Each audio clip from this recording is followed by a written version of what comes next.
Hello, everyone. I'm Mark. I'm Rob. And welcome to Mark and Rob's Sports Showdown, one of the hottest and best sports talk shows on YouTube. And we need some more subscribers, so we need you. Hit that notification bell when you do, please. And if you like this video, hit the like button and feel free to make intelligent, non-insulting comments.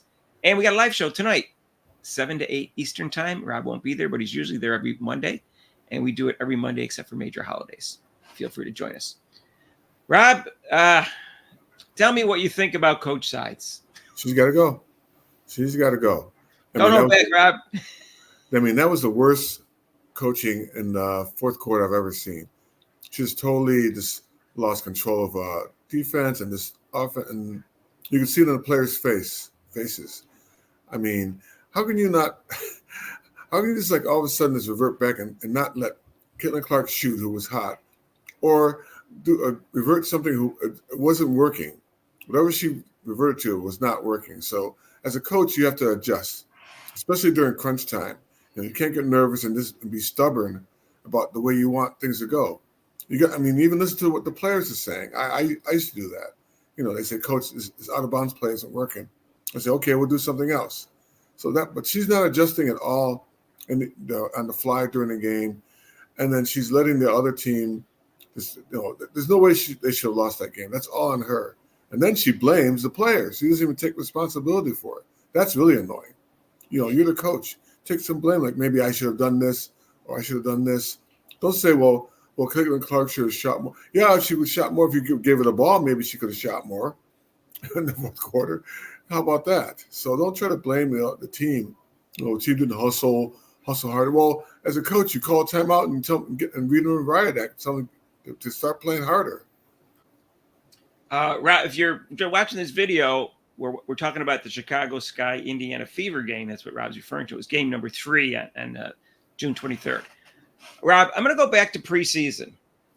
And in preseason, she did a press conference after game 1 or game 2 or something, and she said she put down Caitlin Clark. And the fans all wanted to fire her. The Clarksies, or the super fans, all wanted to fire her just for putting down Caitlin Clark, which of course was silly. And I criticized her for outing Clark in the preseason for no reason. And you defended it, and you said it was okay. And I think you were dead wrong on this one. And I said that at the time, and I still do. And the reason I say that is because it was obvious with how she said it. She said it in such a condescending way. She said she goes out there and dances, and she didn't have to say it that way. Then she suggested long twos, which of course are silly, and all sorts of. But there was no reason to even criticize your new rookie star player in preseason. All you do is embarrass her and lose confidence. Well, I mean, like I said, the way we got the disagreement with is like, her saying dancing, it doesn't. It didn't affect. Rob. She said it in such a way that she was making fun of her and criticizing her pretty heavily for no reason. And this is preseason. This is the preseason of a rookie. It was so wrong for her to do that, and there was no reason that she did. Now, the reason I'm bringing this out, she threw underneath the bus from the very moment she took her first press conference, and she's been doing that to every player, the entire team, and she's been doing it to Clark more than anyone else. You see that last game where Clark made the correct pass to Wallace near the end of the game on the break. I don't know how many seconds, 7 seconds left, instead of taking the shot because there was 2 defenders right in front of her. And in the press conference, she goes, when she got that, I thought maybe she could have taken a shot. Yeah, that was. You wanted to shoot. She didn't want her to shoot the entire fourth quarter. Right. Exactly. She's so hesitating on shots right now because you don't want her to shoot even when she's hot. This coach is insane. She's insane. I don't know if she's insane. She's just incompetent because, as a coach, you have stupid. Yeah, well, she's a moron, Rob. Like I said, I don't go too far as that, but she's just incompetent. She doesn't know. No, moron is stupid. She's stupid. She doesn't know how to handle one of the best players to come. Like we talked about this, she doesn't know how to handle one of the best players to ever come into the league, and you're gonna treat her and act like and have her. Play like this, totally away from her game. You should make the game play around her to help her game. But that fourth quarter, like that one time she yanked all the starters out, or like I said, the best example is this last game. This is where I'm done with her. You can't. Rob, How the she only game shoot she 8 yanked shots? all the starters. She gave up on the players. She gave up on Yeah, the game. exactly. She could have yanked the 2 worst defenders and still competed in the game and stuck in Right. 2 defenders who were anxious to play defense. And then if they didn't work, take out the other 2 that she did. But don't take Right. off all 4 starters for the rest of the game in the middle of the third quarter in a game that was still within reach. She just gave up. Exactly. Yeah. And then this game, this was the worst because you didn't have her. You complained about her at the press conference that she didn't shoot it. When in the fourth quarter, you freaking hindered her when you were shooting the ball. So that's kind of stupid. So I guess I will agree with you. Yeah, she's incompetent and stupid. I don't know if that's the same thing, but yeah. No, That doesn't make here's sense. the It makes thing, no Rob. sense. Makes no sense. From day one, it's been apparent that she's going to run the same offense that she ran last year, whether that fits Clark or not. And that'd be fine if this was just an ordinary rookie, second round pick, and she's going to be your new point guard. This is a once in a generation rookie who's a very unique player in the fact that she likes to run and gun and get a really fast offense that nobody can deal with in the WNBA if it's done properly. Once you get the right players around her, Demi comes back and things like that, or Mitchell starts catching the freaking ball. But you've got a player who's a once in a generation player who's the best passer in the history of women's basketball, and she doesn't give her the ball from day one. She does not utilize her talent. She doesn't know how to do that. She has no clue. She's clueless of how to utilize her. Now, I covered this briefly in another video, and I'm going to cover it again. This is why I think she's doing that. She is so insecure about her own coaching ability and her own job. She's intent on showing people, look I'm going to turn this team into a great team, and I'm going to do it my way, and I'm going to do it because I'm going to show what a genius I am with doing it my way in terms of whatever offense. And I'm not going to do it conducive to what the talents of Caitlin Clark are, because that way, if that happens, then it looks like Caitlin Clark made the team a success instead of me. And that's exactly what's taking place here. She is so insecure and stubborn, and it's to her detriment. And that for time in preseason when she threw Clark underneath the bus, she's done that after every game. She's thrown her players underneath the bench. Not once did she say, "I got to coach better and I got to do a better job of this in order for the players to succeed." I've seen Phil Jackson do that. Right. I mean, like I said, I always had. I mean, though my mentality is I'm the coach and what I say goes, but like I said, if my player says, like I said, they say, "Oh, hey, coach, can we run this different out of bounds play?" They seem to understand that. Say, "Okay, let's run the line or let's use another play." I don't sit there and go, "No, we're going to keep on playing, running that square box out of bounds play. I don't care what you say."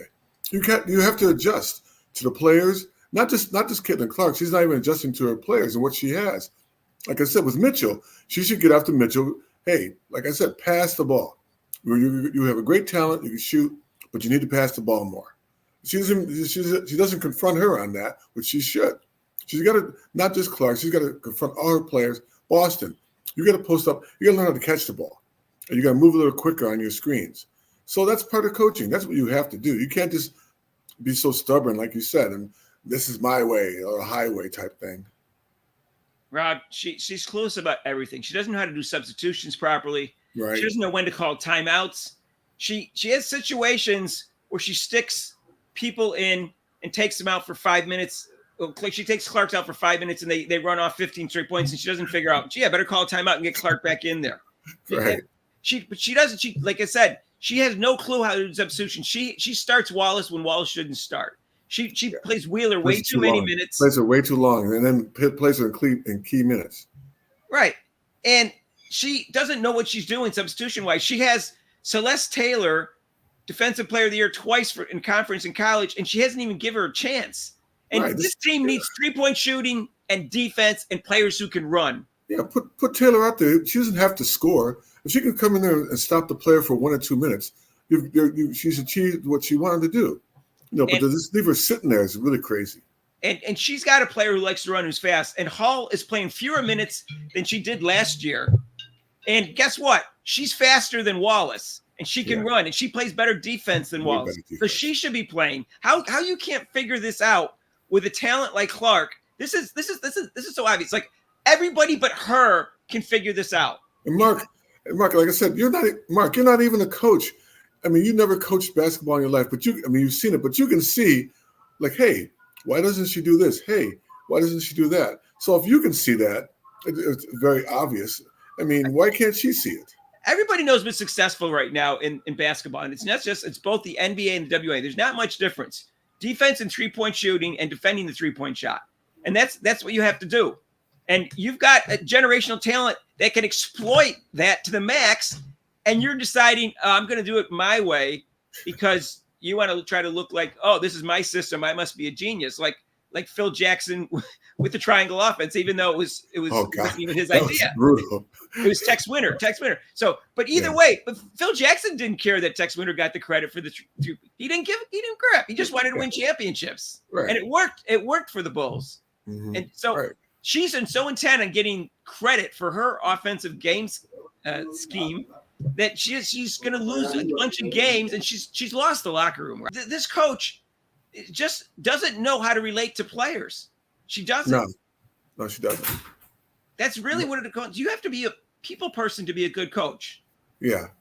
Well, yeah. You don't have to let them run the show or whatever, but you have to be able to relate to them.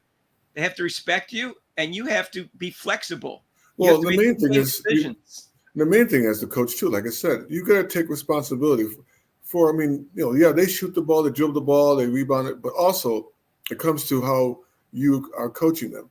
So if you make a mistake, or if you're doing something wrong on offense or defense, I mean, they should have went to a zone. Why didn't she play a zone? Like we were saying before, how come the other teams double team or triple team the best player, Clark, and then the Fever don't do it until like maybe a couple of games they did it. But why don't you do that? Why don't you double team Kennedy? Why don't you double team these other players? They do almost no double teaming, almost no traps. This is 18 games in. And that's the other thing, Rob. It's 18 games in, and I figured out that people were saying, well, she's probably going to get fired with the break coming up for the Olympics. And there's a whole month of games, 30 days where they have one game to the next game. And so, that's great. That's longer than the preseason and the training camp they had at the end of the year. So obviously that's like a new season because of the Olympics, a unique part every 4 years. And but that's 8 more games. I don't want to coach in 8 more games. That's going to give us up to 26 games. That's only 14 games left. I want to fire her now. I want to fire her today. And I gave her the benefit of the doubt. This last game convinced me and everybody else that she's the worst coach in the WNBA. She may be the worst coach I've ever seen in professional sports. And she's got to go, and she's got to go now. I agree. Well, I agree with you now. I mean, I agree with you. Like, you're like me. I don't like to see people fired from the jobs, but she's not doing a good job. She's obviously not doing a good job. Though they had that winning streak, still, even during the winning streak, during the games that they won, there still were instances where she messed up. I mean, she should have why'd you make this game so close? She should have won this game last night. She should have won that game. But until she screwed around up in the fourth quarter, that's what she lost. And that's what she lost even more fans. I mean, already fans were calling for her head. Now they're really calling. I mean, you're right. I think she should be gone. Rob, and here's another example. They don't play good defense, and that comes down to coaching. You have Caitlin Clark, who's really good, as we talked about, off the ball, and really good as a defensive rebounder. She's still not bending her knees on defense. Okay, that's just an example. Smith's defense is not good at all, and neither is Mitchell. Neither is Wheeler. Why these people have enough athletic ability to be good defenders? Okay, why? Because the coach isn't teaching them how to be good defenders, because she doesn't know how to be a good defender herself. Otherwise, these players would be better defenders. You got to do something besides put your hands up underneath the basket by Smith. Right. You got to jump sometimes. You got to time it. You got to body up. Well, she was allowing her to get in. She was just allowing her to post her up. I'm like, you mean to tell me you can't front her? Front her. Let them lob the ball over your head. She's just allowing her to post her up, and it's like a little kid. She's abusing her. Just like a little kid. Just give me the ball. She made no effort. She made no effort to get around her or even deny her ball. Deny the ball. At least a hand out in front. She's just standing behind her, allowing her to get the ball. And then also, on defense, you got to pressure the person who is passing the ball. You can't just lay off them. It makes the pass really easy. So pressure the ball when they're trying to pass it into the post, but that didn't happen last night. Hey Rob, she's had 2 years with some of these players to teach them how to play defense. I think all the players we're talking about were there last year. Mm-hmm. The only person that wasn't there that is Temi, and she plays defense. Right.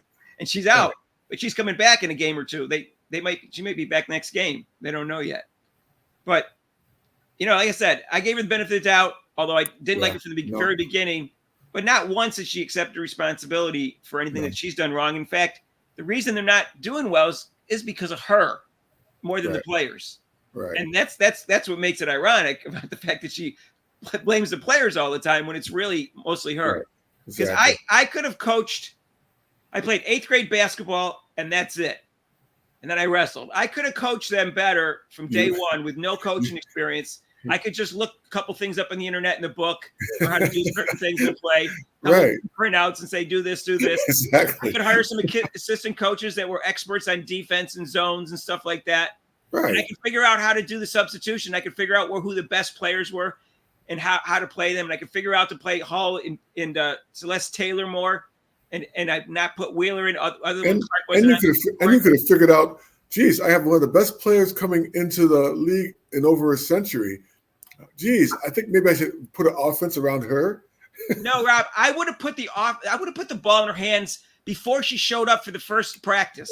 Right. As soon as she walked to the gym. I would have sent the ball special delivery to her to Iowa and say, here's the ball. Take it. Exactly. Here's the keys to the Ferrari. Here's the keys to the Ferrari. It's your team. We're going to try to run an offense similar to that, but we got to adjust it based upon the players that we have here. And I don't care about your other players' feelings. Sorry, if you don't like it, you can be off the team, whatever. But she's going to have the ball, and if you don't like that, that's too bad. And you got to improve on your defense, and that's what I be telling her, and that's it. That's what I be telling her. And guess what? Any close game that they lost this year, they would have won. I agree with you. Yeah, games against the better teams, they would have lost. They got blown out. They would have lost those games no matter if Phil Jackson was the coach. They just have too much talent and they have too much experience because this is a young team, except for Temi's 31 and all the other players. And Mitchell's not young, but she's in the middle of a career. She's at her peak.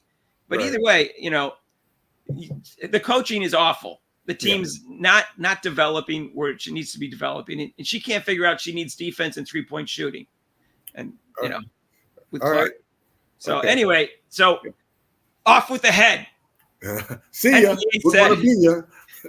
I'll make up the fact my wife cheated on me. Off with the head. Hit and subscribe. Hit the subscription button and the notification bell. And we got a live show 8 to 7 Mondays. And if you like the button, hit the like button and intelligent, non-insulting comments. Until the next video. See ya. Peace out.